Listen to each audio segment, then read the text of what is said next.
அல்ஹதுல்லதி பைனனா வ பைனல் முஷ்ரிகீன் அஸ்ஸலா ஃபமன் தரக்கஹா ஃபகத் கஃபர். எங்களுக்கும் முஷ்ரிக்கீன்களுக்கும் இடையிலே உள்ள ஒப்பந்தமும் அடையாளம் என்னன்னா தொழுகை. இதுதான் அடையாளம் எங்களுக்கு. அதை விட்டுவிட்டால் அவர் நிராகரித்து விட்டார் என்று ரசூலுல்லாஹ் சொல்லி இருக்கிறார்கள். இதை எடுத்துக்கிட்டீங்கன்னு சொன்னா இஸ்லாத்தை விட்டு வெளியே போற மாதிரியான செயலாக ரசூலுல்லாஹ் தொழுகையின்மையை சொல்லிட்டாங்க. இப்போ முனாஃபிகீன்களுக்கு மிக பாரமான தொழுகையாக பெதிரிக்கும் சுபஹ் இருக்கும். ஏன் அது சுபஹ் அப்படி மாறுதுன்னா அவர் ஈமான் கொண்டு சொல்லி ரசூலுல்லாஹ்ங்கள்ட்ட ரசூல் ஸல்லல்லாஹு அலைஹி சமுதாயத்திட்ட நிரூபிச்சுக்கிறாரு. இப்போ சொல்லி இருக்கிறாரு. நிரூபிக்கிறதுக்குரிய ஒரே வழி தொழணும். தொழுகிறோன்னா டெய்லி சுபஹுக்கு வரணும் பள்ளிக்கு. ரசூல் ஸல்லல்லாஹு அலைஹி வஸல்லம் வந்து சலாத்துல் ஜமாஅத்தையும் சொல்லி கொஞ்சம் பேர் பள்ளிக்கு வராமிக்கிறத பார்க்குறாங்க. யார் வராமல் இருந்தாங்க? முனாஃபிகீன்கள். வராமல் இருந்த எல்லாரும் முனாஃபிகீன்கள் அல்ல. ரசூலுல்லாஹ்ங்கட காலத்தில் முனாஃபிகீன்கள் மட்டும் தான் வராமல் இருந்தார்கள். அந்த நேரத்தில் ரசூல் ஸல்லல்லாஹு அலைஹி வஸல்லம் சொல்கிறாங்க, நான் நினைக்கிறேன் இந்த தொழுகைக்கு கட்டளையிட்டு விட்டு இகாமத்து சொல்லப்பட்டு ஜமாத்தை நடத்த சொல்லிட்டு கொஞ்சம் அதாவது விறகுகளை எடுத்து எரித்து கொண்டு போய் பள்ளிக்கு தொலை வராமல் இருக்கக்கூடிய வீடுகளை எரிக்க நாடுகிறேன் என்று ரசூலுல்லாஹ் சொல்கிறாங்க. எதனால் சொன்னாங்கன்னா உள்ளுக்க எரிப்பதெல்லாம் முனாஃபிகீன்கள் அப்படி என்பதனால ரசூலுல்லாஹ் சொல்கிறாங்க. பண்புள்ள சகோதரர்களே, முனாஃபிகீன்கள் உண்மையான ஈமான் உள்ளவர்களா இல்லையா என்பதற்கு மிகப்பெரிய அடையாளமாக இருந்தது எது? தொழுகை என்பதை விட சுபஹ் தொழுகை. தொழுகை என்பதை விட சுபஹ் தொழுகை. இப்போ ஈமானுக்கு அடையாளமாக எது வந்து நின்றுச்சு? தொழுகை வந்து என்ன செய்தது? நின்றதை நாங்கள் பார்க்கிறோம். அடுத்த தொழுகை சரி சுபஹ்ல ஒரு போராடி எப்படியோ சுபஹ்ல எலும்பித்தானே ஆகணும். வேலை வெட்டி இருக்கு அப்படி இருக்கு, அதுக்காக வேண்டியாவது எலும்பிட்டோன்னு வச்சுக்கனால இஷாவுக்கு வரணும்ட்டாங்க ரசூலுல்லாஹ். அடுத்து எங்கே போகணும்? இஷாவுக்கு வரணும் அப்படின்றாங்க. ஒரு முறை ரசூல் ஸல்லல்லாஹு அலைஹி வஸல்லம் அவர்கள் லேட்டாகி வராங்க பள்ளிக்குள்ள. பெண்கள் பிள்ளைகள் பெரியவர்கள் எல்லாரும் தூங்கி இருக்கிறாங்க, பள்ளியில் தூங்கிட்டாங்க.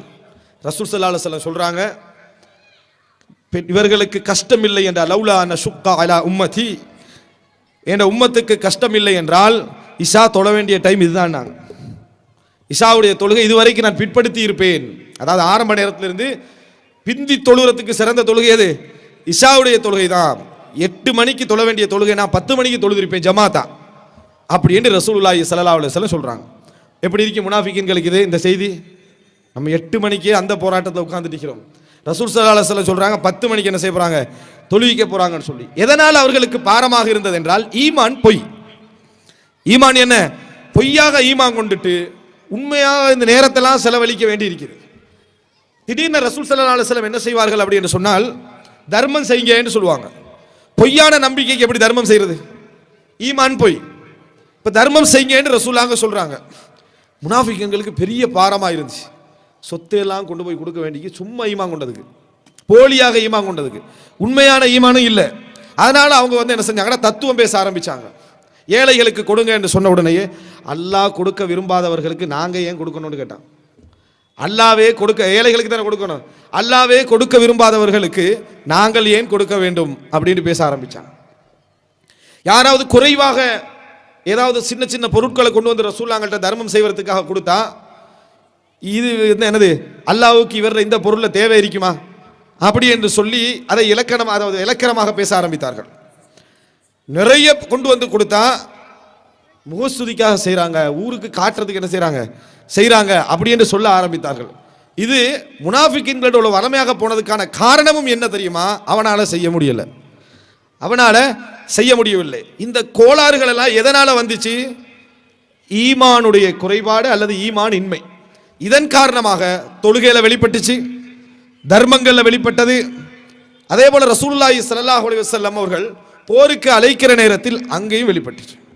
சில நேரங்களில் தொழுகையில் விடப்படுகின்ற அந்த குறை இருக்குதே, அவைகள் மூலம் சிலர் நயவஞ்சகர்களாக அடையாளம் காணப்படுகிற நேரத்தில் அதுக்கு மேலாக அடையாளமாக ஈமானுக்கு இருந்ததெல்லாம் போரின் போது அழைப்பு, அதற்கு பதில் சொல்வது. இந்த செய்தியை பாருங்கள். முஆத் இப்னு ஜபல் ரலியல்லாஹு அன்ஹு அவர்கள் ரசூல் ஸல்லல்லாஹு அலைஹி வஸல்லம் அவர்களோடு தொழுவார்கள். தொழுதுட்டு அவரது சமுதாயத்தை நினைப்பாங்களே அங்கே போய் அவர்களுக்கு தொழுவிப்பார்கள்.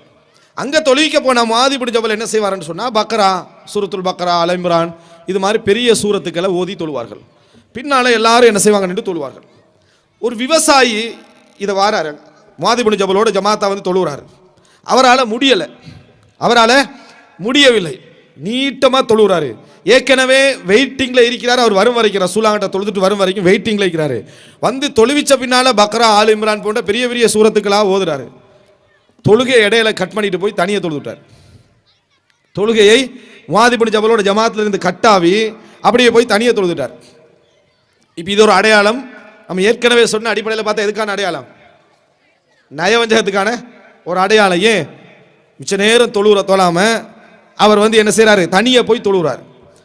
இந்த அடையாளம் நயவஞ்சகர்களுக்கான ஒரு அடையாளமா இருந்ததனால முஆத் இப்னு ஜபல் சொன்ன நேரத்தில் முஆத் இப்னு ஜபல் சொன்னார், இன்னஹு முனாஃபிக், அவர் நயவஞ்சகன் அப்படின்னு சொல்லிட்டார். எதனால சொன்னார் முஆத் இப்னு ஜபல் முனாஃபிக் என்ற வார்த்தை? எதனால சொன்னாரு? திடீர்னு அதாவது தொழுகையிலிருந்து பிரிஞ்சு போய் தனியே தொழுறது பெரிய ஒரு அடையாளமாக இருந்தது. ஈமான் இருக்குதா இல்லையான்றதுக்கு அந்த அமல் பெரிய ஒரு அடையாளமாக இருந்தது. தனியே தொழுது விட்டார், முனாஃபிக் என்றாங்க. ஆனால் அப்படி தனியே போறவங்க, தொழ முடியாதவர்கள் எல்லோருமே நயவஞ்சகர்கள் கிடையாது. வேறு காரணங்களும் இருக்கும். இந்த வேறு காரணங்கள் இல்லாது விட்டால் தான் அது நயவஞ்சகம் என்று வரும். ரசூலுல்லாஹி ஸல்லல்லாஹு அலைஹி வஸல்லம் அவர்கள்ட்ட இந்த முறைப்பாடு வருது. ரசூலுல்லாஹ் முஆத் இப்னு ஜபலை கூப்பிடுறாங்க, அந்த மனிதரையும் கூப்பிடுறாங்க. கூப்பிட்டு எதன் காரணமாக நீங்கள் இந்த தொழுகையில் என்ன செஞ்சீங்க, இந்த மாதிரி பிரேக் ஆகினீங்கன்னு கேட்குறாங்க. அப்போ அதுக்கு அந்த மனிதர் பதில் சொல்கிறாரு, லா அரிஃபு தந்தனத்த கவலா தந்தனத்த முஆத், நீங்கள் என்ன தொழுகையில் சொல்கிறீங்க, முணுமுணுக்கிறீங்க, முஆத் இப்னு ஜபல் என்ன முணுமுணுக்கிறான்லாம் எனக்கு தெரியாதுன்றார். இது இப்போ அடுத்தது வசனம். ஏற்கனவே தொழுகையில் கட்டாயிக்கிறாரு. ரெண்டாவது என்ன சொல்கிறாரு? லா அரிஃபு தந்தனத்த கவலா தந்தனத்த முஆத், முஆத் என்ன முணுமுணுக்கிறார், நீங்கள் என்ன முணுமுணுக்கிறேன்னு எனக்கு தெரியலை. நான் தொழுகையில் என்ன செய்கிறேன்டா, சொர்க்கத்தை கேட்கிறேன், நரகத்தை விட்டு பாதுகாப்பு தேடுறேன் அப்படின்னு ரசூலுல்லாஹி ஸல்லல்லாஹு அலைஹி வஸல்லம் இடத்துல சொல்றாரு. ரசூலுல்லாஹ் சொன்னா ஹவுலஹா நுதந்தின், நாங்களும் அதை சூழத்தான் முணுமுணுக்கிறோம்னாங்க. எதை? அதாவது சொர்க்கத்தை கேட்கிறோம், நரகத்தை விட்டு பாதுகாவல் தேடு, இதைத்தான் நாங்களும் என்ன செய்கிறோம், முணுமுணுக்கிறோம் என்று ரசூலுல்லாஹி ஸல்லல்லாஹு அலைஹி வஸல்லம் அவர்கள் சொல்றாங்க. சொன்ன பின்னால அந்த மனிதர் என்ன சொல்றாருன்னா, என்னை இவர் நயவஞ்சகர் என்று சொல்லிக்கிறாரு, அல்லாஹ்வுடைய ஒரு போர் அழைப்பு வந்தால் நான் நயவஞ்சகனா இல்லையான்னு நீங்கள் கண்டுகொள்வீர்கள் என்று போயிட்டான். இப்ப தொழுகையில் நயவஞ்சகர் என்று சொல்லப்பட்டவர் அவரது உண்மையான ஈமானை அடையாளப்படுத்துவதற்கு இன்னொரு அமலை சொல்றார். அது என்ன? இஸ்லாமிய ஆட்சியாளர் விடுக்கக்கூடிய போர் அழைப்பு. அதை அடையாளமாக சொல்லிட்டு அவர் போறார். ஈமானுக்கு அடையாளமா எது யூஸ் ஆயிடுச்சு? அடுத்ததாக இந்த அதாவது அமல்கள் தான் உபயோகப்பட்டதை நம்ம பார்க்கிறோம். ஒரு இஸ்லாமிய அதாவது ஆட்சியாளருடைய அழைப்பு வருகிறது, போர். அந்த போர் முடிகிறது. இவர் ஷஹீதாக கொண்டு வரப்பட்டார். யாரு? இந்த மனிதர் ஷஹீதாக கொண்டு வரப்பட்டார்.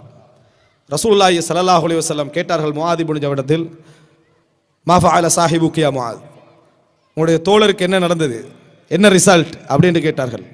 முஆத் இப்னு ஜபல், அஸ்தக்ஃபிருல்லாஹ், நான் அல்லாஹ்விடத்தில் என்ன செய்கிறேன், பாவ மன்னிப்பு தேடுகிறேன் என்று ரசூலுல்லாஹி ஸல்லல்லாஹு அலைஹி வஸல்லம் அவர்களுக்கு பதில் சொன்னார்கள். என்ன அர்த்தம்? அவர் உண்மையான ஈமானோடு இருந்தார், உண்மையான நம்பிக்கையோடு இருந்தார்.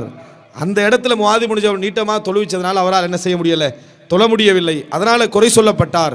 ஆனால் இந்த உலகத்தை இழக்க வேண்டி வந்தாலும் இறைவனுக்காக அப்படி ஒரு சந்தர்ப்பத்தில் நான் இழப்பேன் என்று சொல்லிட்டு என்ன செஞ்சாரு, போனாரு. அல்லாஹு தாலா என்ன அதை கண் முன்னால காட்டினார். ரசூல் ஸல்லல்லாஹு அலைஹி வஸல்லம் முஆத் இப்னு ஜபலுக்கு அப்பவே சொன்னார்கள், அதாவது இது விசாரிக்கிற நேரத்திலே, அஃபத்தானு அன்த யா முஆத், முஆதை நீங்கள் குழப்பக்காரரா, ஃபித்னாக்காரரா, மக்களுக்கு தொழுவிக்கிற நேரத்திலே வத்தின் அதே போல சின்ன சின்ன சூறாக்களை சொல்லி காட்டி, இந்த சூறாக்களை நீங்கள் என்ன செய்யுங்க, மக்களுக்கு ஓதுங்கள், உங்களுக்கு பின்னால் பலகீனமானவர்கள், வயோதிபர்கள், பெண்கள் என்ன செய்கிறார்கள், இருக்கிறார்கள் என்று சொல்லி ரசூலுல்லாஹி ஸல்லல்லாஹு அலைஹி வஸல்லம் அவர்கள் சொன்னார்கள் என்ற செய்தியை நாங்கள் பார்க்கிறோம். ஒரு மனிதர், இது அதாவது நான் சொல்ல வருகின்ற செய்தி, ஈமானுக்கு அடையாளமாகத்தான் அமல்கள் என்ன செய்கின்றன, இருக்கின்றன. எங்களது ஈமானது குறைபாட்டை தான் எமது அமல்களுடைய குறைபாடு காட்டுகிறது. அதனால் அமல்களில் மாத்திரம் குறை என்று நினைத்து விடக்கூடாது. அது ஈமானிலே உள்ள குறை அப்படின்னு என்ன செய்ய வேண்டும், நாங்கள் நினைக்க வேண்டும் என்பதற்காக நான் சொல்கிறேன்.